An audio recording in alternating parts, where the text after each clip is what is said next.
이제는 더 이상 물러날 곳이 없다. 무서운 게 지내줘가.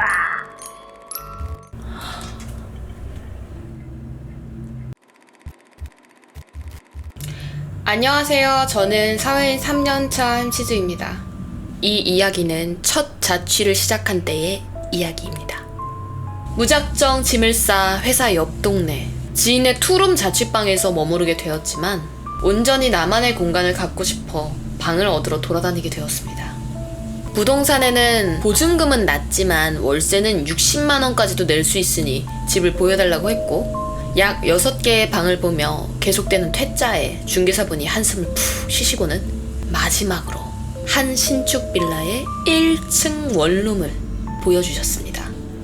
예상하지도 못한 독립이라 보증금이 정말 작은데 집을 구할 수 있을까? 라는 걱정이 무색하게끔 정말 마음에 쏙 드는 곳이었습니다. 그렇게 저는 보증금 300에 월세 52만원 5평 원룸 생활을 시작했습니다. 대박이네. 보증금 300에 월세 52. 요즘 어딨어. 즐거운 자취 라이프를 지내며 해가 바뀌고 아직 춥던 어느 날 늦은 새벽까지 핸드폰을 하다 겨우겨우 잠에 들었는데 뭔가 시끄러운 소리가 들렸습니다. 아씨, 또 뭐야 하면서 고개를 현관 쪽으로 돌리곤 비몽사몽 눈을 떴습니다. 그때 고개를 돌리자마자 이 소리가 꽹과리라는 것을 깨달았습니다. 방 안에 나 말고도 다른 것이 있다는 것도요. 신명나게 찢어지도록 울리는 굿판에서나 들릴 금속들의 파열음 사이로 여자가 웃기 시작했습니다. 쌀이 빗자루같이 부스스하고 칠흑같이 검은 긴 머리카락을 마구잡이로 흐트러뜨린 그것은 닫혀있는 미닫이 중문 바로 앞 그 자리에서 조금씩 그리고 점점 더 빠르게 방방 뛰어댔습니다. 닫힌 중문 너머로 현관문 손잡이가 철컥철컥철컥 빠르게 움직여댔습니다. 누군가 들어오려는 것만 같았습니다. 그것은 뭐가 그렇게 좋은지 목이 터져라 깔깔깔깔깔깔 웃어댔고 북소리까지 들려왔습니다. 겨우 아침에 눈을 뜬 전 여기저기에 이 이야기를 떠들어댔습니다. 이렇게 제대로 된 가위는 인생 처음이었던지라. 야, 나 가위 눌렸다? 짱이지. 생생한 감각들을 좀 보셈. 대박임. 짱 무서웠음. 하고 신기해했습니다. 아무래도 요즘 일이 많이 힘들어서 그런가 봐 하고 찜찜하게 무마했었습니다. 직권의 공포 철칙 아주 야무지게 어기다. 귀여워.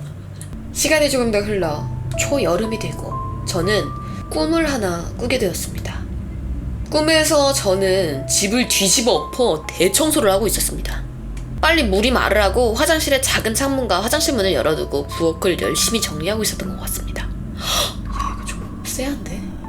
그런데 갑자기 뒤통수에 스치는 기시감이 들어 뒤를 돌아보자 저는 깜짝 놀랄 수밖에 없었습니다.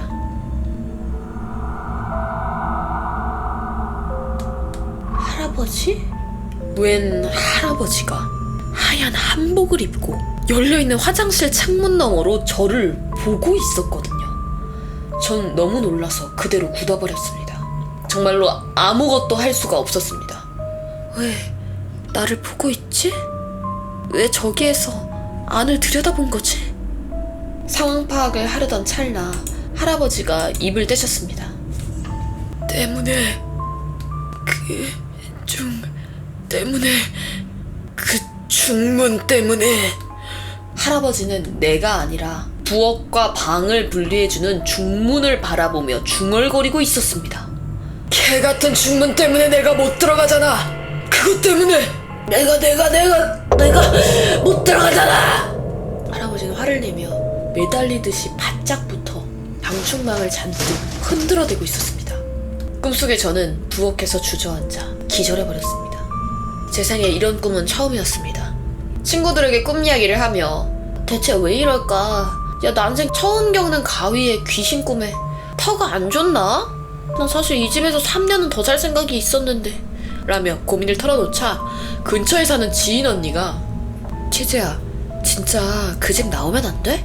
세상에 집은 많고 그 집보다 나은 곳은 더 많아. 솔직히 거기 너무 탐탁지가 않다. 그냥 나와버려. 어? 많은 말을 해주었지만 그 당시에 저는 한 귀로 듣고 한 귀로 흘린 것 같았습니다.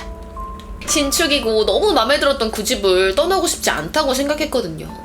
그렇게 어영부영 흘려듣고 철야를 한 뒤 집에 들어가자 방 한가운데에 있는 빨간 바 선생을 목격하고 마침내 이사를 마음먹게 되었습니다. 야, 이 댐스 대단하다. 귀신은 아무리 괴롭혀도 안 떠났는데 바 선생은 목격하자마자 바로 이사해. 오래된 오피스텔로 급히 이사를 한 저는 그 집을 종종 그리워하곤 했습니다. 이전 자취방에 종종 놀러왔던 중학교 친구들의 약속에 나가서 그 이야기를 해주자 한 친구가 나 사실은 이라고 운을 떼며 이야기를 하나 해주었습니다. 사실은 우리 집에서 검은 형체를 봤다는 것입니다. 무언가 구물구물거리는 남자 같은 형체가 우리 집 주위를 돌아다니고 있었다고. 그때 우리가 집에 들어가니까 현관까지는 따라 들어오는데 딱 중문은 못 건너오더랍니다. 계속 닫힌 중문 앞에서 기다리는 게 꺼림칙해 너네 집에서 놀다 하루 자고 가려던 걸 그냥 집에 간 거였다고. 이사한 지 얼마 안 돼서 정말 좋아하는 저에게 이런 걸 봤다고 말을 할 수가 없었다고요.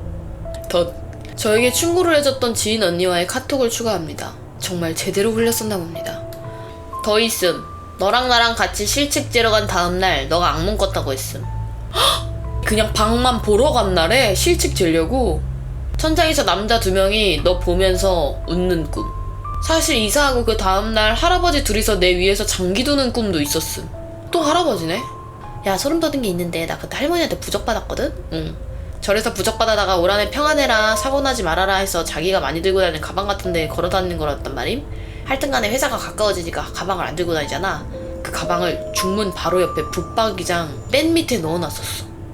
오, 혹시 그것 때문에 못 들어왔나 싶음. 안에 있어서 안 보이니까. 아, 내 생각에는 너 완전 자취하기 초반에 그때는 할머니한테 부적 못 받아왔었다고 했거든? 근데 그때 자취하고 얼마 안 지나서 그 본다는 친구 왔었잖아. 너는 방 안에서 가위도 자주 늘렸고 배 위에서 장기도 두셨고 이 와중에 할아버지라고 존칭 쓰네. 귀신인데? 근데 부적 받아오고 나서 중문 옆에 둬서 원래 들어오긴 들어오셨었는데 못 들어오게 된 것 같은 느낌이. 이런 미친. 계속 부적 받아와야 되는데 했었음. 근데 내가 받아오라고 부추겨도 그냥 시큰둥 해가지고 나도 더 이상 말 꺼내지 말아야지 했었음. 덜덜 이런 거 또 커신한테 홀려서 그런 건가? 근데 진짜 솔직히 할아버지 너무 불쌍하지 않아요? 거기 지방령이신 것 같은데 뭐 해봤자 괴롭히는 것도 아니고 방 안에서 장기두기 이런 거 하시는 분인데 갑자기 젊은 여자애가 이사 와가지고 부적을 넣어가지고 저 중문 때문에 못 들어가잖아. 이번 판에 이기면 10만원 쏘기로 했는데 진짜 이러면서. 아니 할아버지 너무 평범한 할아버지야. 너무 억울해 보임. 그 썰 알고 보니까 왜 이렇게 억울해 보이냐? 내 장기 이런 느낌. 때는 제가 초등학생이던 시절 부모님은 저를 데리고 등산을 하러 자주 다니시곤 했어요. 그날은 관악산에 갔습니다. 집에서 간단하게 아침을 먹고 10시 좀 넘어서 산을 오르기 시작했어요. 관악산 가본 분들은 아시겠지만 그냥 걸어서 갈 수 있는 곳까지 등반하는데 1시간이 좀 넘게 걸리거든요. 물론 제가 어른보다 느릴 테니 12시 좀 안 되어서 도착했던 것 같아요. 내려가서 근처에서 점심을 먹자고 정하고 이제 하산을 하려고 하는데 아버지가 갑자기 올라온 길이 아니라 다른 길로 한번 가보자 라고 하시는 거예요.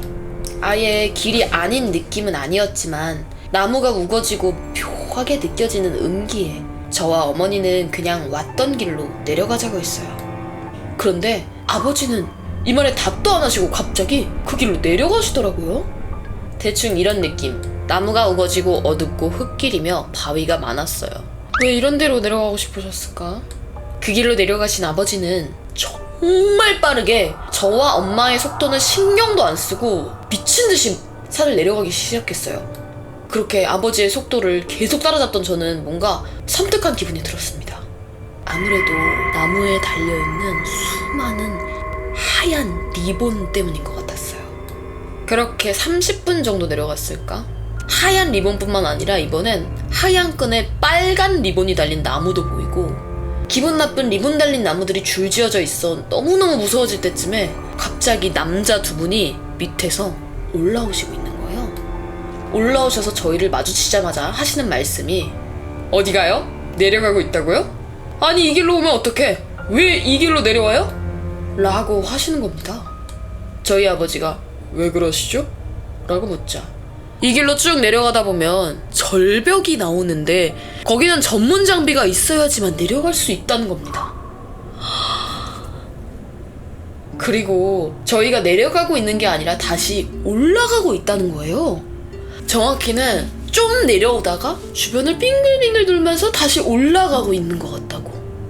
혹시 저희가 왔던 곳으로 올라가시면 저희가 따라갈게요 라고 어머니가 말씀하셨어요. 하지만 아저씨들은 저희들은 다른 목적지가 있어서 그건 좀 힘들고 그나마 내려가기 가장 좋은 길을 알려줄 테니까 그 길로 쭉 내려가 보세요. 아시겠죠? 역시 고인물들 참 친절해. 그렇지만 그렇게 내려가도 끝은 보이지 않았고 올라올 땐 2시간 남짓 걸렸는데 어느새 점심시간은 지난 지 오래. 벌써 4시가 다 되어 있었어요. 10시에 등산을 했는데 4시가 되어 있었대. 배도 고프고 진짜 지친 상태였지만 더 지체해선 안 된다. 해지면 진짜 큰일이다 라고 생각한 저희는 진짜 미친듯이 쉬지도 않고 산을 마구 내려갔습니다. 그렇게 20-30분 정도 내려가니 건물과 가로등의 빛이 드디어 보이기 시작했어요. 빛을 따라 그 길로 계속 가니 정말로 산을 빠져나올 수가 있었습니다. 그때가 7시가 좀 넘은 거의 8시 정도였습니다. 주변 산과 대부분은 불이 꺼져 쥐죽은 듯이 조용했고 사람도 거의 다니지 않았어요. 그래도 다행히 바로 앞 전집에 불이 켜져 있더라고요. 너무 배가 고팠던 저희는 쫄쫄 굶은 상태로 바로 그 전집으로 향했습니다. 전집 안에는 주변에 사시는 것 같은 편안한 차림의 일행한 무리와 주인 할머니가 계셨어요. 할머니는 저희를 보시더니 냉장고에서 바로 꺼낸 물통을 테이블에 딱 올려주셨어요. 저희는 너무 힘들어서 바로 주저앉아 물을 벌컥벌컥 들이켰습니다. 그런데 주문을 받으시곤 할머니가 갑자기 이런 말씀을 하시더라고요. 산에 홀렸구만. 홀렸어. 내가 왜 여기서 일요일 저녁이 다 되어서도 가게를 운영하는지 알아? 자네들처럼 산 무서운 줄 모르고 홀려서 이 길로 내려온 애들이 꼭 있어서야. 낮은 산이라고 무시했다가는 정말 큰 코 다쳐. 어? 어린 시절에 저는 산에 홀렸다는 게 무슨 뜻인지 이해하지 못했어요. 이상하게도 저희 가족은 그날 이후로 더 이상 산에 가지 않았습니다. 이 이야기를 적으려고 보니 그때 갔던 산이 북한산인지 관악산인지 헷갈리더라고요. 그래서 부모님과 저녁을 먹으면서 이 이야기를 꺼냈는데요. 부모님이 들려주신 이야기는 제가 알고 있는 이야기와 조금 달랐습니다. 일단은 제 기억과 거의 동일한 윗내용을 말씀해 주시면서 나무에 묶여있던 리본이 사실 길을 표시해주기 위해 묶어둔 리본이라고 알려주셨어요. 사람들이 거기서 하도 길을 잃으니까 누군가 묶어둔 건가? 구청에서? 아버지가 같은 길을 계속 맴돌다가 위로 올라가게 된 이유가 분명 리본이 중간에 끊기면 안 되는데 리본이 더 보이질 않아서 길을 헷갈리신 것 같다고요. 그리고 중간에 만난 아저씨들이 알려준 길로 내려가서 하산할 때까지 시간이 오래 걸린 것도 어느 순간부터 리본이 아예 보이지 않아 그냥 길을 개척해서 나갔던 거라고요. 개척해서 겨우 탈출한 거네. 그리고 그날을 생각해보면 아버지도 이상하셨대요. 그 길로 무조건 가야 하는 것처럼 저희가 말려도 꼭 그 길로 내려가고 싶으셨다고. 그런데 아버지가 등산을 다녀오신 날 이상한 꿈을 꾸셨대요. 아버지는 그날 겪은 일처럼 울창하고 어두운 안개가 내려앉은 숲을 막 헤매고 계셨는데 갑자기 누가 아버지를 막 부르더래. 저기요! 거기 누구 계세요? 라면서 계속 불렀대. 아버지가 소리가 나는 쪽으로 시선을 딱 옮기니까 이런 하얀 사람 형체가 보이더래. 그 형체랑 눈이 마주치자 아버지를 죽일 듯이 노려보면서 그때 내가 계속 너 불렀잖아. 나 찾아달라고. 나 좀 구해달라고. 나도 이제 산 내려가고 싶다고 너 불렀잖아. 근데 왜 안 왔어? 왜 안 구해줬어? 내가 너를 어떻게 불렀는데? 그리고 아버지에게 달려들어서 막 아버지 어깨를 잡으려고 해서 발버둥을 치시다가 꿈에서 깨셨다고 해요. 이게 무슨 일이지? 하고 찝찝한 상태로 그냥 넘기셨는데 얼마 뒤 정말 충격을 받으셨다고 합니다. 3달 정도 뒤에 컴퓨터로 기사를 보다가 관악산에서 시신이 발견됐다는 기사를 보게 되셨는데요. 시신이 발견된 날짜가 4월 말로 저희가 산을 다녀온 지 몇 주 뒤에 발견되었다고요. 그 기사를 읽자마자 아버지는 정말 온몸에 소름이 쫙 끼치셨대요. 그날 자신을 홀린 것이 산이 아니라 혼자 쓸쓸하게 죽어 산에 남겨진 한 사람의 영인 것 같아서요. 그 근처에 시체가 있었기 때문에 계속 거길 돌게 한 거 아닐까? 만약 진짜 그냥 죽이려는 귀신이면 절벽 아래까지 쭉 안내했을 거 아니야, 그치? 근데 계속 같은 곳을 빙빙 돌았잖아. 어머머, 진짜 기사야! 올해 4월 26일 서울 관악산에서 백골 상태의 시신이 발견되었습니다. 시신 옆 나무에는 매듭이 지어진 빨랫줄이 감겨 있어 경찰은 자살한 시신으로 추정했습니다. 피부층이 거의 남아있지 않아 지문 등을 이용한 신원 확인이 불가능했던 탓에 유족을 찾을 수 없는 시신이었습니다. 서울 연합뉴스 임기창입니다. 시신이 발견된 것이 4월 26일 일요일로 백골 상태의 시신이었다고 하니 저희가 산을 간 4월 둘째 주 일요일에 산엔 그 시신이 있었겠죠. 아버지 이야기를 듣고 나니 저도 소름이 쫙 돋더라고요. 저희가 산을 탈 때 그 시신이 있었고 정말 아버지를 홀린 게 그 존재라면 어쩌면 아저씨들을 만나지 못했다면 저희가 그 시신을 발견했을 수도 있겠다는 생각이 들어서요. 야, 그럼 진짜 끔찍하지. 내려와서 너무 다행이다. 등산 갈 때 다들 꼭 정해진 길로만 다니세요. 안녕하세요. 간호학에 전공 중인 아기엠치즈입니다. 입학 첫날 철저한 준비 후 설레는 마음으로 강의실에 들어섰습니다. 많은 여하구들과 소수의 남하구가 이미 자리에 앉아 있었습니다. 공부에 대학에 큰 기대가 없었던 저는 굳이 먼저 다가가려는 생각을 하지 않았습니다. 왜냐하면 인생은 혼자니까요. 이런 거 있어 보이게 쓰지 마세요. 그때 제 옆으로 누군가 다가왔습니다. 고개를 들어 시선을 옮긴 곳에는 그것도 아주 엄청난 미인이 있었습니다. 미인 역할 제가 해도 되죠? 안녕하세요. 저는 김치즈예요. 혹시 이따가 저랑 점심 같이 먹을래요? 친구 같은 것은 필요 없다던 저의 생각은 미녀의 인사 한마디에 그대로 날아가 사라졌습니다. 그렇게 미녀와 야수 같은 저의 대학 생활이 시작되었습니다. 치즈 언니와 함께하는 학교 생활은 즐거웠습니다. 하지만 기대한 것과 달리 1학년은 교양의 연속이었습니다. 간호학과는 시간표도 짜여져서 나오기 때문에 스케줄도 조정할 수가 없어 정말 딱 고등학교를 1년 더 다니는 기분이었습니다. 그런 저에게 딱 한 가지 희망과도 같은 과목이 있었으니 그것은 해부학이었습니다. 공포 단골 소재반이잖아. 그리고 시간이 지나 2학기가 되자 거짓말처럼 카데바 실습을 하게 되었다는 공지가 올라왔습니다. 여기서 카데바는 약품 처리가 된 시신을 이야기합니다. 기증된 시신을 부패하지 않도록 포르말린과 기타 약물을 이용하여 약품 처리를 한 후 의과대학과 치과대학에서 해부 실습에 이용하는 것입니다. 기본적으로 간호학과는 카데바 실습을 하지 않습니다. 저희가 수술을 하는 것도 아니고 의사와 간호사는 하는 일 자체가 달라서 필요성이 비교적 낮거든요. 그런데 이때 마치 기적처럼 저에게 기회가 주어진 것이었습니다. 저는 두근 심장이 뛰고 설레는 기분을 느꼈습니다. 저와 치즈 언니는 의사실에 손을 마주잡고 기뻐하였습니다. 되게 멋있다. 프로 정신이 엄청나네. 멋진 간호사가 될 것 같아 정말. 모두가 긴장하고 있던 와중 의대 교수님께서 저희를 이끌고 안으로 들어가 하지 말아야 할 것에 대해 설명하셨습니다. 간단하게 정리하자면 완전 나폴리탄 괴담 같을 것 같은데? 1번 카데바는 의대의 소유이므로 실습 후에도 의대생들이 사용해야 하기 때문에 손상이 일어나서는 안 된다. 2번 장기의 위치가 바뀌면 안 되기 때문에 헷갈린다면 조교님을 부른다. 3번 문제가 생기면 조교님을 바로 부르도록 한다. 4번 고인에 대한 감사한 마음을 반드시 가지고 임하며 절대 결례가 될 만한 행동을 해서는 안 된다. 5번 몸이 안 좋아지거나 어지러워지면 반드시 말하고 건물 밖으로 나가도록 한다. 무서워.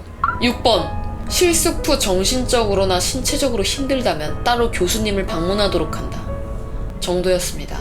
그렇게 실습이 시작되었습니다. 비닐과 천을 들추자 약품 냄새가 코를 찔렀습니다. 눈이 맵고 코가 찌릿했습니다. 옆에 있던 동기는 눈물을 글썽거릴 정도였습니다. 조교님과 의대 교수님의 도움을 받아 이곳저곳을 보고 사람의 심장을 직접 만져보는 다시 경험하기 어려운 경험을 했습니다. 실습은 아무 문제가 없는 것처럼 보였습니다. 적어도 제가 치즈 언니를 보기 전까지는요. 치즈 언니 왜? 실습이 끝나갈 즈음 저는 저와 다른 조에서 실습을 하던 치즈 언니를 찾았습니다. 실습에 대해 이런저런 이야기를 나눠야지 하는 설레는 마음으로 실습실 여기저기를 둘러보는데 치즈 언니가 보이지 않았습니다. 치즈 언니가 있던 조에 가서 행방을 물어보자 30분 전에 이미 실습을 나갔다고 하는 겁니다. 근데 안색이 안 좋았다며 아마도 실습이 조금 버거운 게 아닐까 싶다고 친구는 말했습니다. 저는 장갑과 마스크를 급하게 벗어던지고 실습실을 나갔습니다. 치즈 언니는 실습실 건물 바로 앞 화단에 쪼그려 앉아 있었습니다. 전 언니에게 말을 걸기 위해 다가갔습니다. 그런데 언니의 상태가 이상했습니다. 꼭 겁먹은 사람처럼 눈을 질끈 감고 죽을 같은 말을 반복했습니다.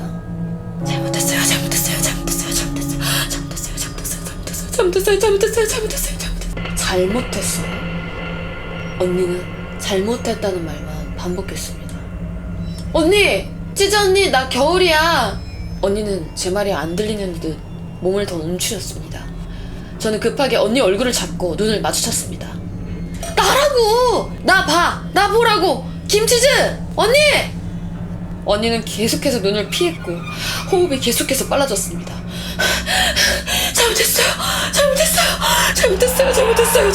잘못했어요. 결국 저는 언니 어깨를 잡고 뺨을 두세 대 내리쳤습니다. 언니는 그제서야 멈칫하더니 뺨을 부여잡고 눈물 젖은 눈으로 저를 흘려다보았습니다. 겨울아, 나 아파. 눈물을 멈춘 언니는 진정이 된 후 교수님께 양해를 구하고 그대로 집으로 갔습니다. 그리고 주말이 되었습니다. 알바를 하고 있던 중 치즈 언니에게 카톡이 왔습니다. 겨울아, 혹시 오늘 알바 끝나고 나 좀 잠깐 만날 수 있어? 저녁 10시에 끝나는데 괜찮아? 응, 오늘 꼭 좀 만나자. 알겠어, 가게로 와. 저는 사실 치즈 언니의 행동이 좀 의아했습니다. 제가 대학을 타 지역으로 다녀서 왕복 2시간 정도가 걸립니다. 치즈 언니는 대학 바로 옆에서 자취를 해서 굳이 제가 사는 곳까지 이 시간에 온다는 게 이해가 가지 않았습니다. 혹시 뺨 때린 것 때문에 화가 많이 났나? 병원비 달라고 하려나? 아빠 말대로 나대지 말걸. 설마 겠냐고. 그런 생각을 하며 우울한 마음으로 알바를 마치고 가게를 나섰습니다. 가게 앞에는 뺨이 잔뜩 부은 치즈 언니가 저를 기다리고 있었습니다. 미안할 만하네. 이렇게 갈긴 거 아니지? 이렇게! 그리고는 저를 한 카페로 데려갔습니다. 언니는 그중 가장 구석진 방으로 저를 데려가 커피와 케이크까지 사주며 말을 시작했습니다. 겨울아, 있잖아. 내가 지금부터 좀 이상한 얘기를 할 건데 너만큼은 나 믿어줘야 돼. 알지? 나 진짜 너 아니면 이제 말할 사람이 없어. 엄마도 아빠도 안 믿어줘. 나 정말 이대로면 미쳐버릴 것 같아. 전 그날에 대한 이야기라는 것을 직감했습니다.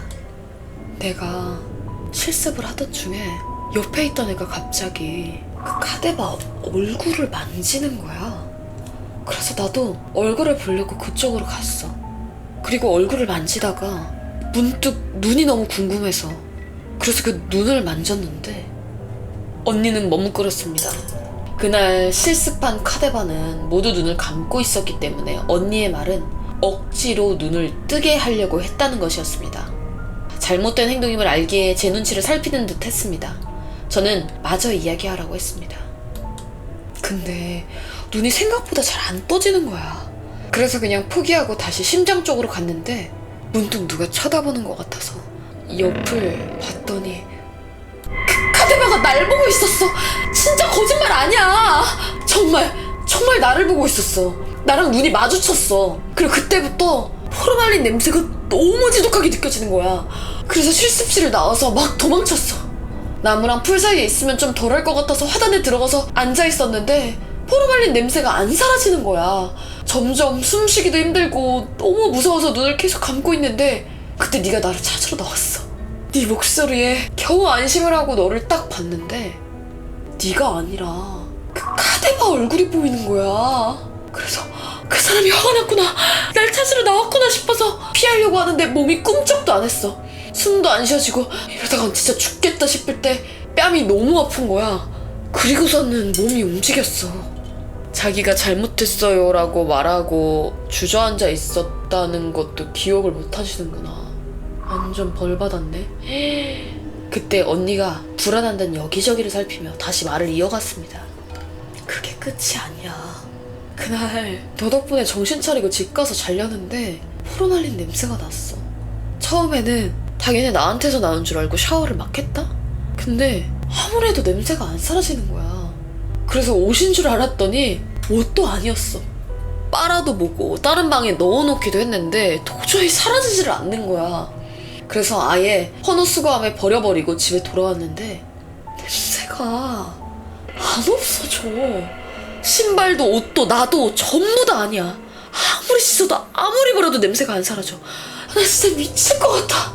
지금도 여기에서도 냄새가 나. 언니는 미친 사람 같았습니다. 저한테는 아무 냄새도 나지 않는데 계속해서 냄새 좀 맡아보라며 이 근원지를 찾아야만 한다고 했습니다. 그래서 언니를 저희 집으로 데리고 갔습니다. 그런데 언니가 저희 집에 들어서자마자 냄새가 사라졌다고 말했습니다. 언니는 내내 밝은 표정으로 있다가 많이 피곤했는지 이른 저녁 제 방 침대에서 잠이 들었습니다. 한숨도 못 잤겠다. 저는 거실 소파에 누워 이불을 덮고 눈을 감았습니다. 서서히 잠에 들어가고 몸이 나른해질 때쯤 문득 이상함을 느꼈습니다. 집에서 포르말린 냄새가 나는 겁니다. 4일 만에 맡은 냄새인데 분명히 잊을 수가 없는 그 냄새였습니다. 그건 분명 포르말린 냄새였습니다. 조심스레 눈을 떴습니다. 어두운 집에 더 검은 형체가 보였습니다. 몸은 움직이지 않았습니다. 가위에 눌렸구나. 자주 가위에 눌렸기에 저는 서둘러 입술을 하고 움직이려고 노력했습니다. 공기를 내뱉어 입술을 움직이면 금방 가위에서 풀리기 때문에 눈을 감고 입술에 집중하였습니다. 그런데 입술을 움직여도 가위가 풀리질 않는 겁니다. 그래서 다시 서서히 눈을 떴는데 저와 마주보고 있는 어떤 눈이 있었습니다. 눈을 왜 떠? 그 존재는 가위를 풀기 위한 저의 행동을 따라하기 시작했습니다.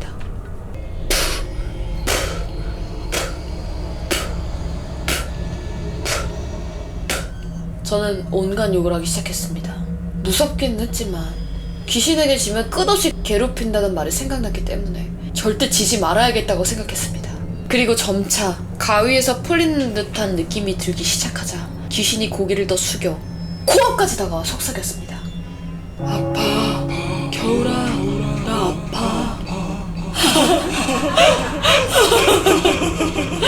귀신이 사라지자마자 방에서 치즈 언니가 나왔습니다. 화장실을 가기 위해 나왔던 건지 물 내리는 소리가 났습니다. 그날 이후 치즈 언니는 더 이상 냄새가 난다는 말을 하지 않았습니다. 나한테 옮았구나. 그날 이후로 제가 조금만 몸이 좋지 않아도 조금만 피곤하고 스트레스를 받아도 포르말린 냄새가 납니다. 스카에서 공부를 하다가도 강의를 듣다가도 밥을 먹다가도 냄새가 납니다.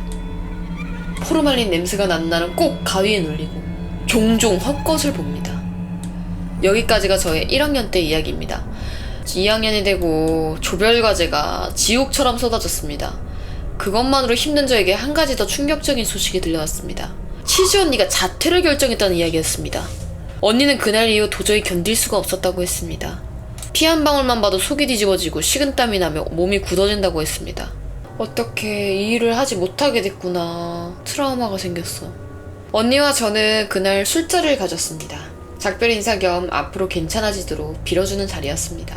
한참 분위기가 좋던 그때 술에 잔뜩 취한 언니가 물었습니다. 넌 괜찮아? 무엇에 대한 것인지 몰라서 그냥 응? 괜찮아. 왜? 라고 대답했습니다. 괜찮지 않을 게 딱히 생각나지 않았으니까요. 그런데 언니가 이상하다는 듯이 고개를 갸웃거렸습니다. 그럴 리가 없는데? 진짜 힘들 텐데. 언니는 웃기 시작했습니다. 당황한 저를 보며 치즈 언니는 제 눈을 가리켰습니다. 그거 다 나 때문인데. 우리 겨울이한테 그런 못된 짓 한 그거 나 때문에 그런 건데.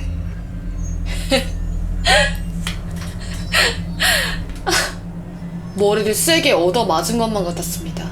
지난 겨울 저는 눈을 3번이나 다쳤기 때문이었습니다. 미친 거 아니야? 그거 왜 얘기해 근데? 저는 정색하며 치즈 언니에게 말했습니다. 제대로 설명해. 나 떠보지 말고. 언니는 실습을 마치고 집에 돌아가 계속된 냄새와 악몽, 가위에 시달려 결국 부모님께 찾아갔습니다. 부모님은 언니의 상태를 보고 바로 수소문하여 무당을 찾아갔습니다. 무당은 고인을 그리 막대했으니 화가 안 나겠어! 하고 호통을 쳤답니다. 싹싹 빌자 무당이 한숨을 푹 쉬고는 부적 하나를 써줬답니다. 그거 가지고 그날 거기 있던 애들 중에 제일 기센 년 집에서 태워. 그렇게 말했다며 저를 만났는데 마침 집에 데려가줬고 화장실 갔던 게 그거였어? 제가 자는 사이 방에서 태워 화장실 변기에 내렸답니다. 제가 들은 물 내리는 소리는 태운 부적을 버리기 위한 것이었습니다. 속이 뒤집히고 화가 치밀어 올랐습니다. 지난날 나를 괴롭힌 냄새와 이상하게 다치던 저의 눈이 언니의 잘못을 떠넘겨받았기 때문이란 사실이 참을 수가 없었습니다. 그 자리에서 다신 보지 말자는 말을 남기고 집으로 왔습니다. 아, 뺨 때리지. 현재까지 포르말린 냄새가 사라지지 않는 걸 보면 여전히 귀신과 함께인 것 같습니다. 어쩌면 죽을 때까지 죽어서도 함께할지 모르는 이 귀신과 저는 똑같은 사람을 원망하고 있을 거라고 생각합니다. 만약 EM치즈가 먼저 죽으면 그 언니는 귀신 둘 붙는 거다. 그 언니 큰일 났다. 오빠 시계 받을 거다, 그 언니.